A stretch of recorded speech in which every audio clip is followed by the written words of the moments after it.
Eh bien, bonsoir à tous les amis, supporters, supportrices parisiens, parisiennes, supporters, supportrices d'autres clubs, amoureux, amoureuses du football, bienvenue à vous.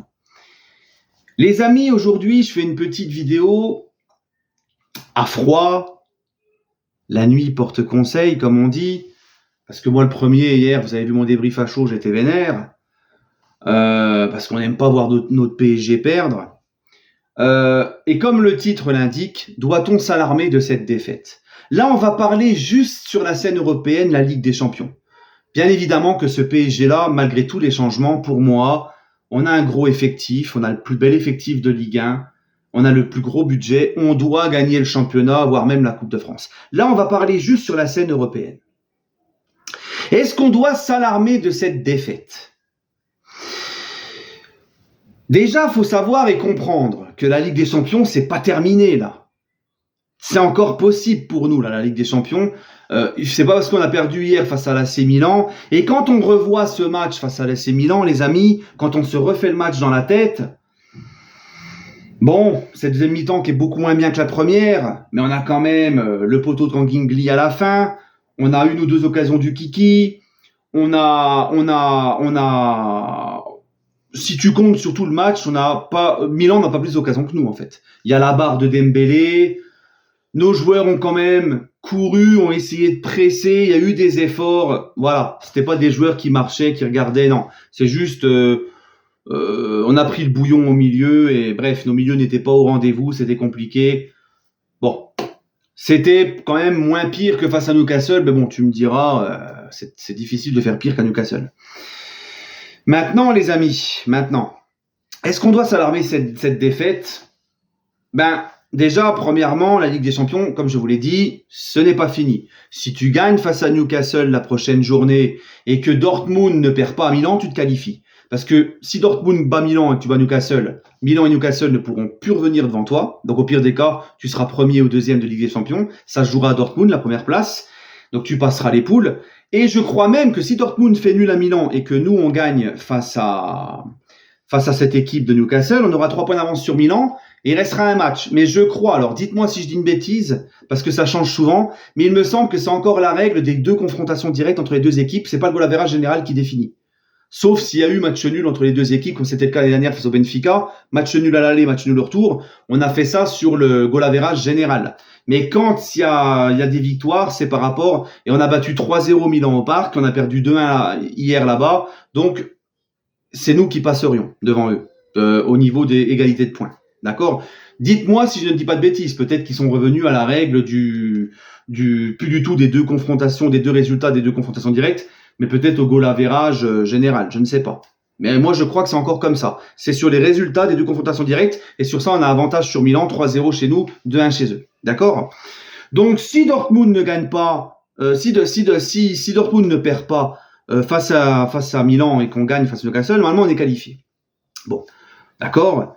Donc, attention, ce n'est pas terminé, on n'est pas éliminé ou je ne sais quoi. Bref, après, c'est vrai, on doit compter sur un exploit de Dortmund à Milan, mais bon, c'est comme ça, c'est la Ligue des Champions, c'est un groupe relevé, on le savait, bref.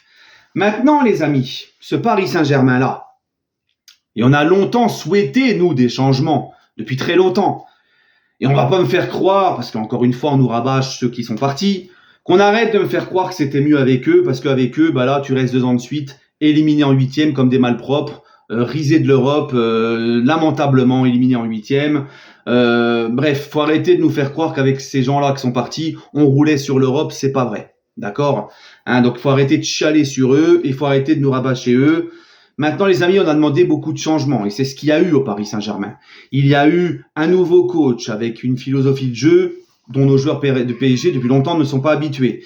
Changer les mentalités, qu'il y ait beaucoup moins d'affaires extrasportives, des joueurs plus sérieux, des joueurs qui respectent plus ses supporters, des joueurs qui courent sur le terrain, changement de mentalité, l'exigence, le travail, tout ça. Bon, tout ça, les amis, avec un effectif qui a été remanié beaucoup de nouvelles recrues, beaucoup d'arrivées, des joueurs, les amis, et notre milieu de terrain, c'en est la preuve. Le milieu de terrain, c'est ce qui fait la force d'une équipe. Notre milieu de terrain, c'est vraiment le symbole de tout ça.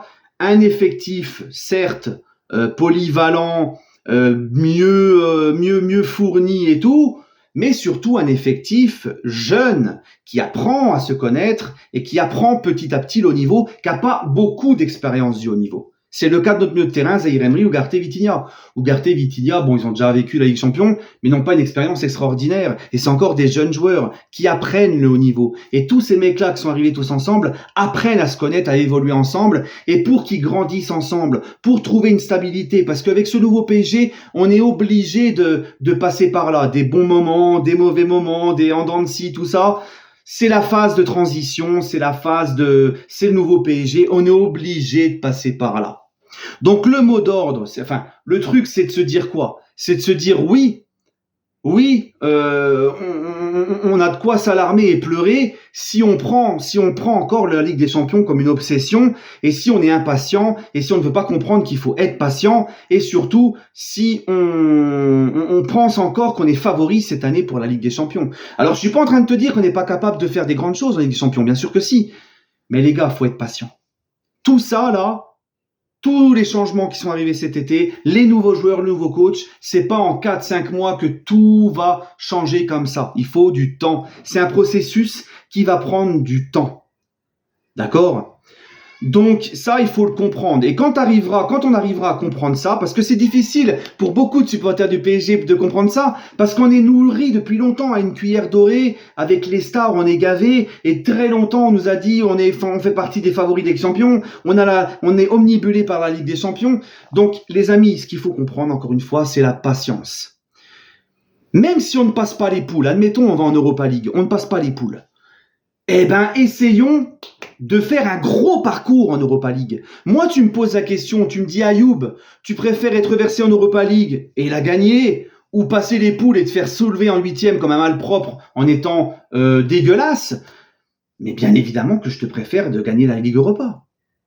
Donc si au pire des cas, faut passer par cette case-là pour que le groupe grandisse, se nourrisse de ses victoires, prennent de l'expérience, s'il faut passer par cette case-là, passons par cette case-là. Des autres clubs, des autres grands clubs avec une bien plus grande histoire que nous en Europe, l'ont fait, sont passés par cette case-là.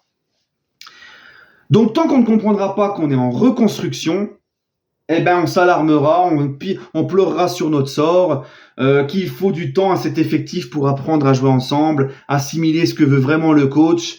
Voilà les gars, soyons patients. C'est le mot d'ordre que j'ai à vous donner aujourd'hui. Combien de fois le PSG a été magnifique, spectaculaire en poule, et on disait ça sera cette année, on est trop fort, et après déçu, et on se fait sortir comme des malpropres. Peut-être que cette année ça sera l'inverse. Peut-être que si on se qualifie, on passe les poules, et ben peut-être qu'on va remporter peut-être qu'on va choquer tout le monde, on va faire des grands trucs. Peut-être qu'en février les mecs seront prêts, seront mieux, voilà. Donc on ne peut pas demander des changements et autant de changements qu'il y a eu comme cet été et juger le PSG comme avant. Non, il faut du temps les amis. C'est effectif les gars, c'est fini les stars, les bling-bling, c'est des joueurs de polyvalence, mais beaucoup de joueurs qui sont encore jeunes, qui doivent apprendre le haut niveau, qui doivent grandir ensemble, progresser, un collectif qui doit progresser tous ensemble. Il faut juste que tout le monde tire dans le même sens. Mais encore une fois les gars, s'il faut passer par ce processus on ne passe pas les poules, on est en Europa League et on fait tout pour faire un bête de parcours en Europa League, ben passons par ce parcours. S'il y a ça pour grandir, s'il faut... Vous voyez, est-ce que vous voyez où est-ce que je veux en venir? Donc les amis, voilà, c'est ça. C'est qu'il faut le mot d'ordre, c'est la patience, ça prend du temps. Et nous, les supporters en premier, arrêtons d'être omnibulés par cette Ligue des Champions. Voilà. Si on ne sort pas des poules cette année, si ça se trouve dans 2-3 ans, on va la gagner la Ligue des Champions. Ça ne veut rien dire. Laissons cet effectif du PSG grandir, comme le City de Guardiola a grandi. Le City de Guardiola, en 8e, première saison de Guardiola, en 8e, ils se sont fait soulever par Monaco en Ligue des Champions en 8e en 2017, première saison de Guardiola. Voilà, donc laissons du temps. Vraiment, c'est le mot d'ordre, il faut de la patience et du temps. D'accord ? Donc non, pour moi, faut pas non plus s'alarmer, parce qu'on constate quand même qu'il y a du progrès dans le jeu, plus d'efforts sur le terrain, des joueurs qui respectent les supporters. Moi, encore une fois, c'est pas la défaite d'hier qui va le changer. Mais ce PSG-là, je l'identifie plus à celui-là qu'à celui de l'année dernière, par exemple, avec des mercenaires sur le terrain qui saluent pas les supporters et qui marchent. Tu vois? Donc, voilà. Il faut, pour avoir un gros changement, il faut tout détruire, il faut du temps pour reconstruire, il faut accepter que ça fasse partie du processus de passer par des moments un petit peu moins faciles. Voilà. On ne peut pas tout vouloir changer et puis tout péter d'un coup. Voilà. Donc c'est mon mot d'ordre du jour en fait. Voilà. Laissons cet effectif tranquillement monter ensemble.